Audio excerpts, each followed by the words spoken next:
in the recent study should be doubled, if not tripled. Personal observation. Code Blue operates in this fashion. When we determine that the evening or the day is going to drop to 0 wind chill factor, and believe me, it doesn't have to be 32 or below 0. The wind chill factor works like this. You take the temperature outside, the ambient temperature, which we have up behind me in a weather station, and you take the projected wind, the wind velocity. When they hit 0, and it doesn't take much, 35 degrees with a 35-mile-an-hour wind at 0. And people will, if they do not have shelter, they will become ill or they will die. We don't want this to happen. What I do basically is I inform Atlantic City Communications, Atlantic City Police Department, and the rescue mission. We're going to declare a code blue. What happens from that point is the rescue mission prepares bed and food for literally an unlimited number of people, because we don't know how many are on the streets at that particular point. The Atlantic City Police Department, through the chief or deputy chiefs, issues the order that anyone that wishes a ride to the mission may be taken. I know our police department even takes it a step further. They will actively look for people that they will ask, would you like to go to the mission? People on the boardwalk, under the boardwalk, on the beach. There are any number of places where these homeless can be found, and our police department basically knows where they are, and they do their very best to bring them in. When they get to the rescue mission, they're warmed, they're fed. If they need clothing, they are clothed. It's a very compassionate service, and it's something that the city desperately needs, and thank goodness that they're here. Some nights that we were out here, raccoons would come out here looking for food and stuff while we were laying here, and we'd have food that people would give us on the boardwalk, thankfully, or we'd find in the garbage cans or whatever, and the raccoons would try to come and get the food, and so we'd have to chase them away. But it wasn't a good time. As a matter of fact, some nights it was scary. Hi, we're here at Covenant House, and we're here with a gentleman by the name of Jason. Jason, can you give us a little background on how you got here and what it's like living here in Covenant House and what they've done for you? Sure, no problem. I came into Covenant House about 4 months ago because never heard of the place before. I was dropped off at the mission, and I came here the first couple of weeks. I was skeptical on the services, but I'm very happy and very proud of the situation that I'm in now. Came in here for IOP reasons and rehab, and at the moment I'm working towards getting a job and eventually moving into my own place. Staff here has helped me a lot. And what was your situation like before you came here? Before I came to the Covenant House, I was having a lot of problems with drug use, in and out of jail, living between my mom and my dad, and pretty much just had no path to go on, and didn't like it very much. Prior to coming here, I spent 2 months in jail, and when I got out, it was the best place I've ever seen in my life. Now, did someone refer you to Covenant House? When I was at the mission and I didn't know that this place existed, I was going to spend the night there, and there was a man named Jason, actually, same name as me, from a community outreach from a church, and he walked me over here because I wasn't from Atlantic City. I didn't know where to go, and he took me right to the front door, and they let me right in, and I was very thankful to that, and they gave me a bed the first night I was here, so I was very thankful. All right, now, is there anything you would like to say to the young adults in Atlantic City and the Atlantic City area about Covenant House and those who are having problems at home or with substance abuse or anything along that line? Well, I would like to say to any youth in Atlantic City that is struggling at the moment, needs a better place to live, or trying to better in their life, that this is the place where they need to go. They'll give you a place to sleep, a warm bed, and they will provide you with many different services to move along in your life and succeed. Okay, well, thank you very much. Hi, I'm Lakila Bell here at the Covenant House. Can you please give us your name and what you do here? My name is Roz Talley. I'm the coordinator of Specialized Services. And what do you do here? My name is Brian Nelson. I'm the site director for Covenant House here in Atlantic City.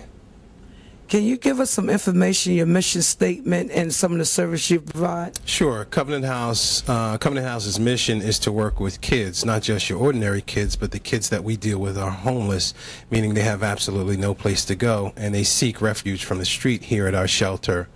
In Atlantic City, we have a community service center, a crisis residential center, and a rites of passage transitional living program. The kids that we target are all under the age of 21 years old. What type of clients do you service here, and what situations bring them here? Well, Covenant House's mission calls for us to serve all kids who are under the age of 21. We have an open intake policy, which means that any kid who needs our services is permitted to stay with us without any questions asked, as long as the kid is not homicidal, suicidal, a threat to themselves or others, or over the age of 22. Covenant House will intake those kids immediately and provide them with our vast services that we have here on site. The types of kids that come to us, they vary. We see over 400 kids each year, and each kid's story is unique, just like a fingerprint. Most of the kids do report that they're running from abuse, neglect. There's drugs, prostitution, there's overcrowding in the home, and the kid has enough forethought to say that this is not right. This is not the family life that I'm supposed to be brought up in. So what the kid does then is they go to a friend or a relative's home, and they stay there on the couch as long as they can, maybe a week or two, and then it's time to go. And once those places are exhausted, the kid likely ends up on the street.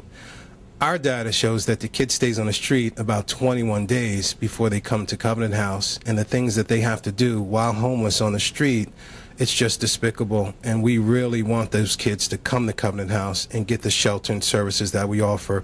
And this is the refuge. This is the alternative to that street life. Thank you, Brian. That was very informative. Roz, please let us know what type of service you provide here. Some of the services that we provide here at Covenant House include career development.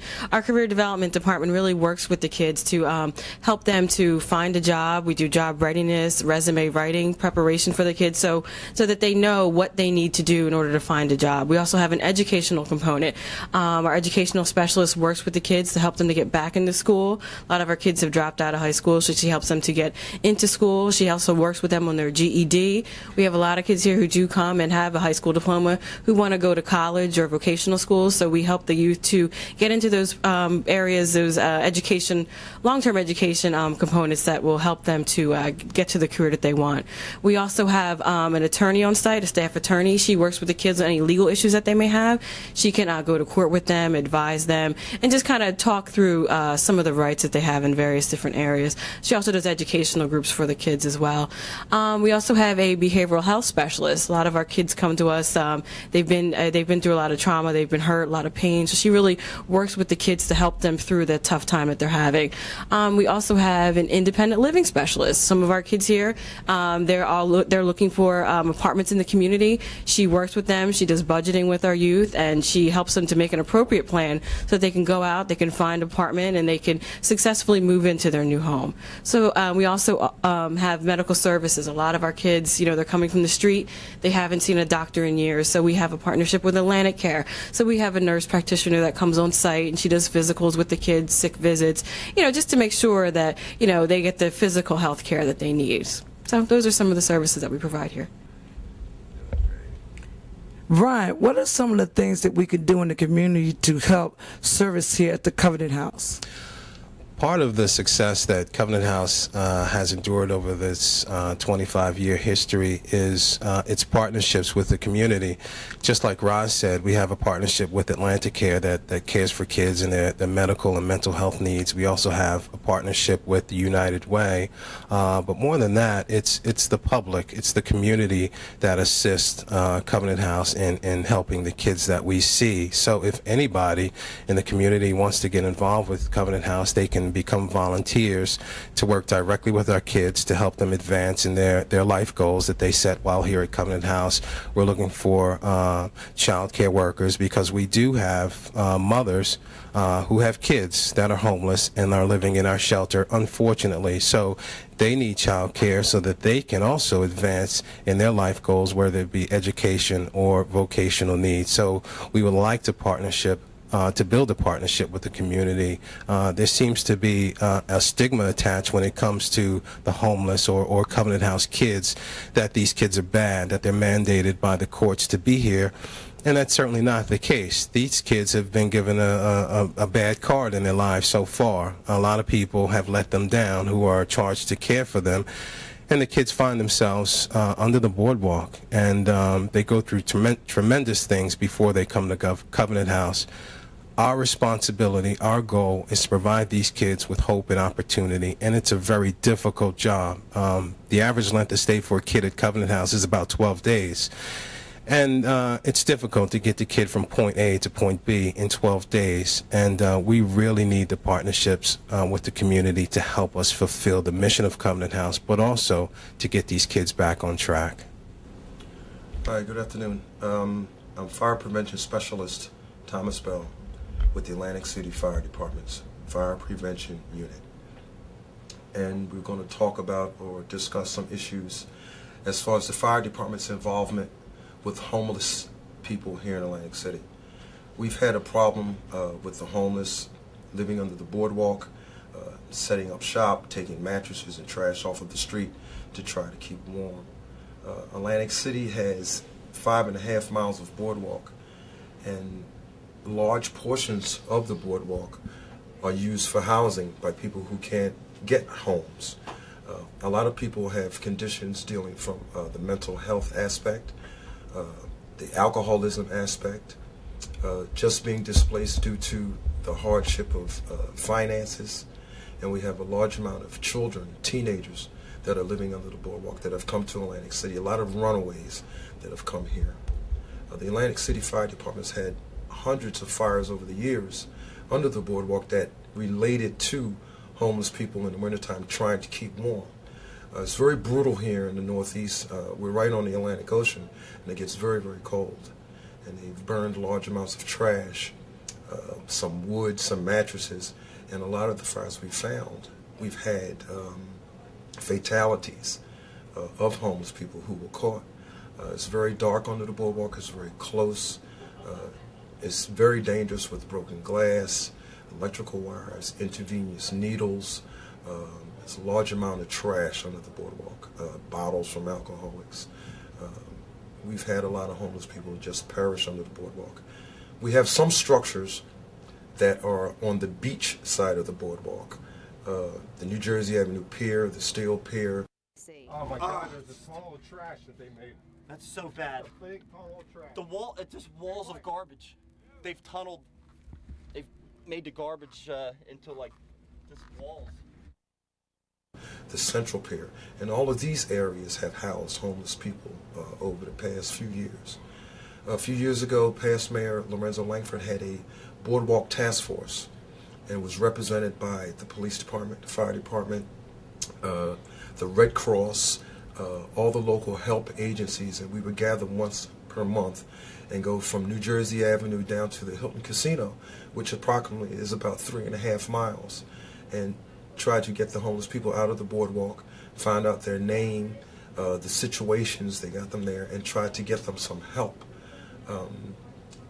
We still try to do that on a limited basis, but it seems like the problem's gotten ahead of us. We need to do a little more as far as reaching out, and if you can find out where the problem starts, then we can probably end the problem here in Atlantic City. I don't think any major town in America is going to get rid of the homeless problem totally. What can people who might want to help Sister Jean and her efforts here, what can they do? What would you suggest that they do to try to help build and strengthen this ministry? Well, there's a whole gamut of things that can be done because Sister Jean does a lot of outreach, nonprofit soliciting to help to keep the program afloat. She gets help from a lot of corporate and non-corporate, as well as other fellowship organizations, and even from the police and fire department. So I think that a continued understanding of the services available, a continued understanding of the ministry that's available, and a continued understanding of the community networking that there's a lot of older clients or recipients in the understanding, even of taxpayers that come through that are in transitional housing because of their age and their health. And so this has become an outreach for them as a senior center because they don't have the accessibility because of numbers and so few places to the other senior centers. So I think that in terms of the community effort and in terms of the political effort as far as the block captains, aldermen, legislature, that a continued awareness will be a big help because sometimes people won't go in their pocket if they don't understand what it's about. But with better communication and information, every dollar means a better opportunity for full understanding and a better understanding of why morning and afternoon is so full just about every day of the year. Sister Jean, could you tell me in terms of support from other people inside the community, how has that been, and is there anything that they can do to try to help your efforts? Yes, they're sending the donation I needed. We're down low now that we're feeding more people. We, in a month, we over $20,000 and money in feeding these people. It costs a lot to feed them. You know, there's no today, as you can see, they're having spaghetti and meatball and baked chicken. You know, and it costs a lot for that. So the donation would be, you know, in the prayers. In a city like Atlantic City that seems to have so much going for it, why do you think that there would be a need like this and not people or agencies that would try to address the need? It seems like that's a small amount of money. That's because a lot of them have records that have been in jail, but they did their time and everything. They can't get in the casino. They can't get good job. They leave their family so the family can get help. Working in McDonald's or Kentucky Fried Chicken is not enough to pay the big rent that, you know, there's no low-income housing for these people. So that's why they out in the street. They can't get the job. They did their time, you know what I mean? And so I don't see why the casino cannot hire them. Give them a second chance. God gave us a second chance. Why not give them a second chance? You know what I mean? They want to work. You got cooks. And they feel you got these people. They just made a mistake. We all make mistakes, you know? So this is why it's so many out. When I was coming out, there wasn't no homeless people. There wasn't none. You know? The rent was low. But now since the casino came, which they told a lie, they say that they would have low-income houses. $700 and $800 a month is not low income. And it's wrong, the way that people look down on these people, you know? Is there anything that you would like to say to those persons who told you one thing, it turned out being another? For instance, that there would be low-income housing and $800 a month is not low-income housing in your opinion. What would you like to say to them with regards to straightening up and correcting this thing that they told you that they're not living up to? I think that you should give these people a second chance.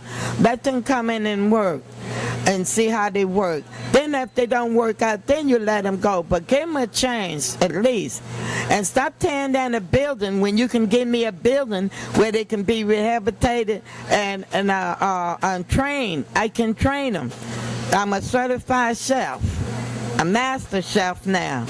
You know, I'm the first female chef and cook here in Atlantic City. And I don't see why these people can't get a change. All they want is a change. You know what I mean? I can train them. They give me a building. Let them stay there 6 months, get trained, and then let them go. You know what I mean? I can get them jobs. Our income is about 43% of our income is through individual donations. That's people just giving us gifts. We have community service that we've contracted, that's about 32%. We have an endowment that's about 2%. We have a foundation and corporate giving, which is about 20%. And 3% is church gifts. Churches supporting us. So if that's out of $3,900,000. That's a yearly budget, approximately. Yeah, we could run comfortably about 3.5. Okay. You know. So if someone were to want to make a donation or to help out in some way, how would they go about doing that?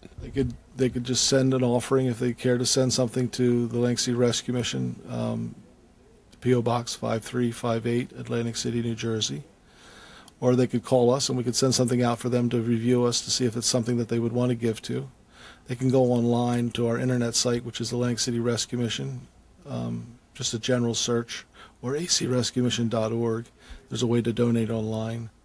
Or they can come, which I really encourage people to come and see what they're giving to. Because I like people to really see that there's tangibly something occurring. That's how I give my gifts. I usually go check them out pretty thoroughly to make sure that I'm not getting, my $5 is going to what it's supposed to go to, you know, or my $10 or my whatever gifts they give. And that's just, that's the ways you can give. So a gift, no matter how small, like you said, $5 or $10, anything can help towards your end goal. Our average gift is over the course, well, you know, I have people that give an aggregate kind of gift is probably like $25 from everybody. It just keeps those doors open. You know, we don't really get, we get of that 20% of the foundation and government and corporate gifts, that's 20% of, you know, so we don't get a lot of government dollars at all. We get mostly private, individual, corporate giving. So what would you say to people who are watching this program, something that you would want them to know about homelessness? About homelessness is, you know, I came from a good family. I made some really poor choices and ended up homeless. And I'm not the only one with that story. You know, that one thing people can know is that people like me get helped when they donate. This place runs almost entirely on donations. And I personally work in a clothing room, so all the clothing donations go through me and get handed out 4 nights a week. And I can't tell you enough that we just love the people who donate. You know, it's really an act of love on their part, because without it, the amount of people who are getting helped wouldn't get helped. Honestly, I don't know if the problem can ever be solved, but from a police department's perspective, we will continue to work at solving the homeless problem in Atlantic City. If you could talk to persons who could help inside, outside of government, just people in general who know by viewing a program like this that we have some issues with homelessness here in Atlantic City, what would you suggest that they do? What is the first thing that people can do if they want to help? First of all, I think people need to be sensitive that too many people pass people on the street, pass people in the park, and just see them as shadows and not real people with real stories, with families, as somebody's son, somebody's daughter. And once they become sensitive to people, there's a lot of things that can be done to help. It's not necessarily just money or housing, but just recognizing and validating people for who they are in terms of encouraging them. When we look at the amount of homelessness in this city, it's just staggering. And people see it all the time, but they never notice it. They become so callous to it. And I think even our government is becoming more and more callous to it. Even the casinos. There's a lot that all of them can play, because when we deal with homelessness, the casinos, the city, it'll reduce crime, vagrancy, and all those other issues that we deal with if we always come and work together to make sure some things happen. What would you do to try to change the situation? What would you suggest that people in government and all of that do to allow people that might have taken a little bit of a stumble be eligible to get reemployed once they get back on their feet? I think that they should, you know, come down and see for themselves. You know, they can look at, you know, people that like I say,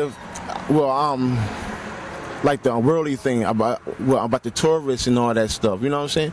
Come down here and see how these people living. You know what I'm saying? See how these people want help. You know what I'm saying? Because a lot of people in here do have talent. I have talent. You know, I took up cooking for 2 years down in Atlanta, Georgia. You know, I just want them to you know, just help us in any kind of way, you know. I mean, that's all, you know. I mean, just go, I mean, do our little background, you know, just see, you know, what we did at one time in our life that was, you know, that we was good in. I mean, you know, and see our talent. Hi, my name is George, and I've lived out here, and I just got out of jail in September. And if it weren't for the fact that this lady's letting me stay on her couch, I'd be homeless. I've slept under the boardwalk quite a few nights. Some nights it was very cold. Fortunately, we found some blankets and we kept warm. We go to the Salvation Army on Monday, Wednesdays, and Fridays. If it wasn't for that, we wouldn't eat.